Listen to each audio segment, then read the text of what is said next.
Hello. I've always wanted to do a video of a recorded ride on my motorcycle here. This is my 1988 Honda Shadow VLX 600, making it 26 years old. My friend there that I just gave the thumbs up to let me borrow his GoPro, which I strapped to my helmet. And he's also going to take my bike for a ride. He's never been on a bike before. um, So I'm actually following him at this point in the video uh, to an empty parking lot to teach him how to ride. Because this is such an easy bike to ride, I've let many people ride it for their first bike, and they pick it up real quick. But yeah, I'm actually going to take this through the city of El Paso, Texas.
So there's mountains out here in the distance. You can ride through these mountains, and I thought that'd be perfect to this video. That's a Cavalier, a guy I know, so I gave him a thumbs up because I had the same car as him. And yeah, I usually don't act this silly when I drive, but I had the camera, so I was kind of like, how funny can I make this video? And I lowered the volume on the actual video so you could hear me talk. Because all you're going to hear is a bunch of wind. Otherwise, I mean, wouldn't you rather hear me talk? And this is great. When the sun actually, or the sun goes behind the mountain, it's great. It's like all in your face, and all of a sudden it's like nice shade. Yeah, if you're aware with the city El Paso, this is a very famous place to ride through because it's a very scenic ride. And it's a lot of fun. It's a very windy road. I've had this bike for about 4 or 5 years now.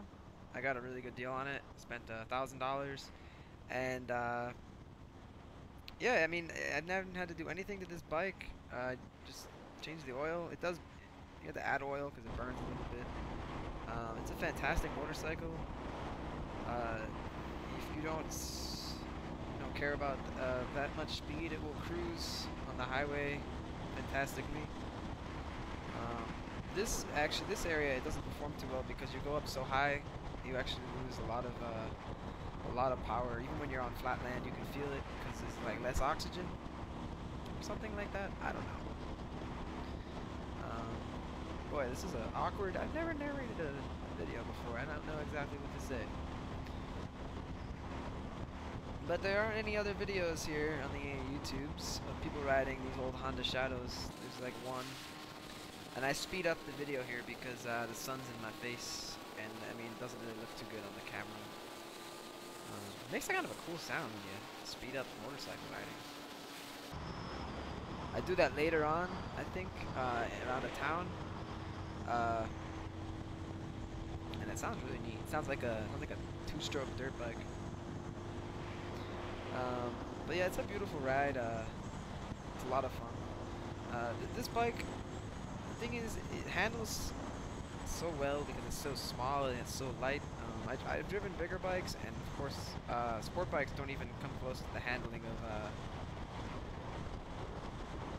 this. For some reason I'm standing up. So actually at this point I do run out of gas and I switch it to reserve. Coming up. I had a feeling I was going to run out of gas, and I figured if I did, then I'd have reserve.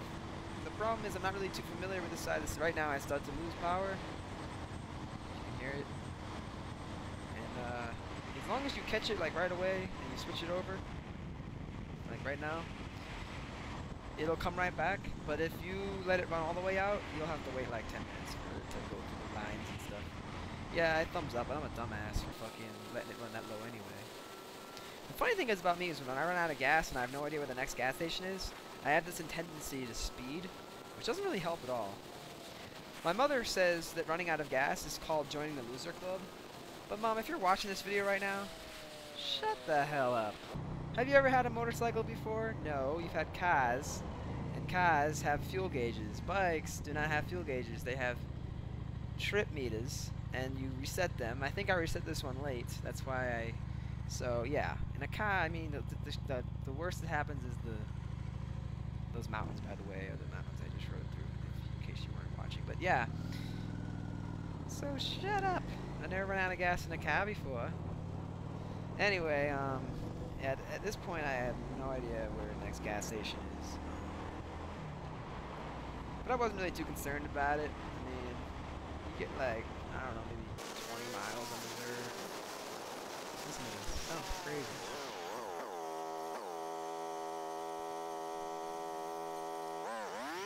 You know what it sounds like? It sounds like the Faggio, the scooter name from Grand Theft Auto. That's what it sounds like. Okay, so this is really stupid right here. I had no idea what the fuck this was. So you got like a highway right here, right? And then you got this road next to the highway. If anyone can enlighten me what the point of this is, you'll see it as I drive down it a little bit more. It's like I'm driving alongside a highway of cars doing the same speed as them on like a highway. It's like a highway sidekick. There's no purpose to this. At first I thought it was an exit, but yeah. So this truck right here I just followed, and thank you, truck guy, because I did not see this turnaround point at all. But I needed to get back to the city because this highway, or this sub-highway, was just completely pointless. Didn't go anywhere. I hope you're enjoying the narration. So this was kind of like a hybrid between like Fitchburg and like Mexico. The way this city, for all my friends watching, you know what Fitchburg looks like. But like the ghetto areas of Fitchburg. But like there wasn't any gas stations. I mean, at least Fitchburg has gas stations. Like, what the fuck is this? I mean, there was like this huge city. You kind of missed it because, yeah. And I finally find this Kroger. Oh, wait, not Kroger. Circle K? I don't know. And I'm like, thank God. And it's packed because it's the only fucking gas station. Like on the other side of the mountain, there's every gas station every 10 feet. Over here, there's nothing. There's no gas. I mean, what, everyone driving electric cars or something? I don't know. $3.15 a gallon. It's like 16 cents cheaper over the damn mountain. But I didn't have a choice. Actually, I'd end up waiting. So I don't really know why I filmed this part, but it's here, so I'm narrating it. Switching the gas back to on, I guess. So I can run out of gas again and not have a problem. Nice little key there so no one can siphon your gasoline. And like really I don't know why this is. I thought I edited this out, but it's here. And man, it's too many choices.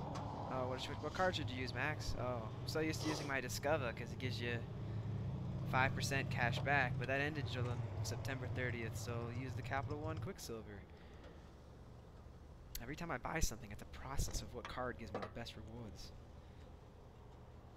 Oh, this was the worst gas thing ever. Okay, so like, you have to hold the stupid vapor guard down, otherwise it shuts off. Well, okay, so how do you fill your freaking motorcycle? You have to like hold this thing and spray, but then it goes all over the place. Like, I never spill gas on my damn tank until I use this piece of shit.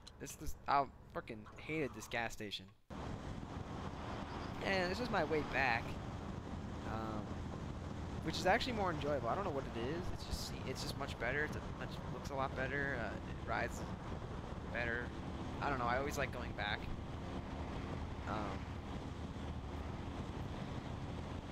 Whew. My narration sucks. Yeah, this bike has about 30,000 miles, and it's completely stock. The only thing that's not stock is the mirrors, and notice that's the only thing that's actually broken. Everything is stock on this bike. The pipes, it's nice and quiet. I like quiet. It runs so well. It idles so well. Over here, I actually stopped. I stopped to show like what the view was like, and just take a little break and talk to some people or whatever. They actually had like some car show going on, or some ricer show. It looks like it's like a bunch of freaking pieces of shit. These are all rice rockets, or rice cars. I don't know what they call them.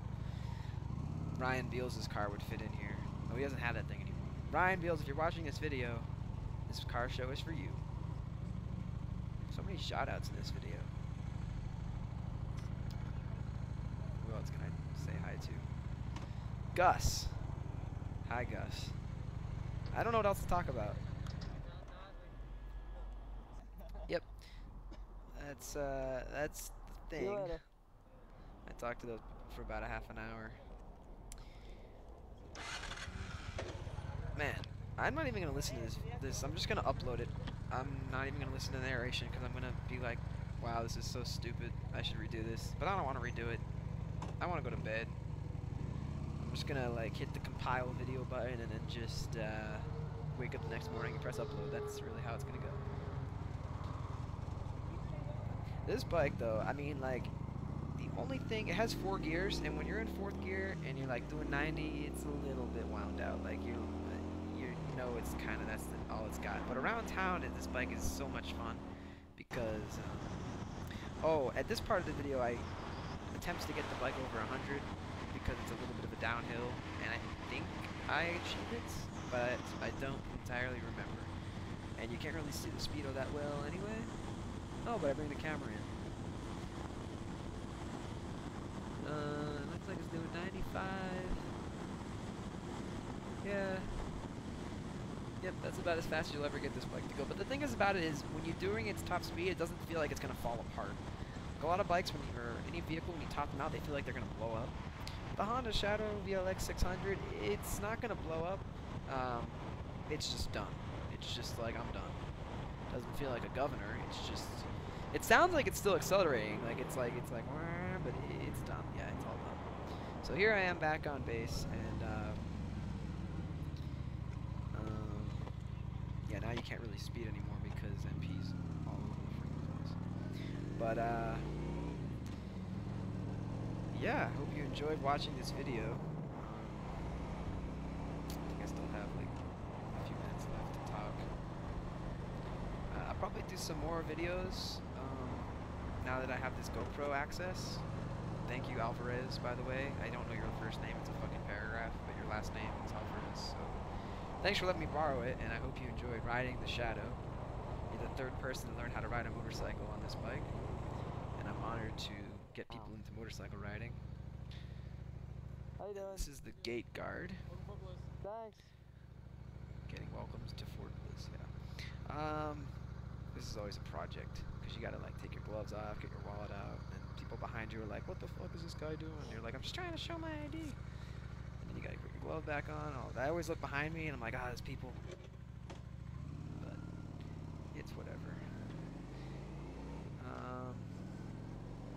I think at this point I was actually very hungry. I was trying to make it to dinner on time, because it's closing in like 10 minutes. Yeah, that's what happened.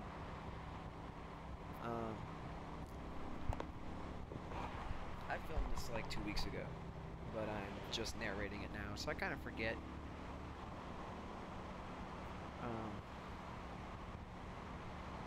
I'm saying a lot.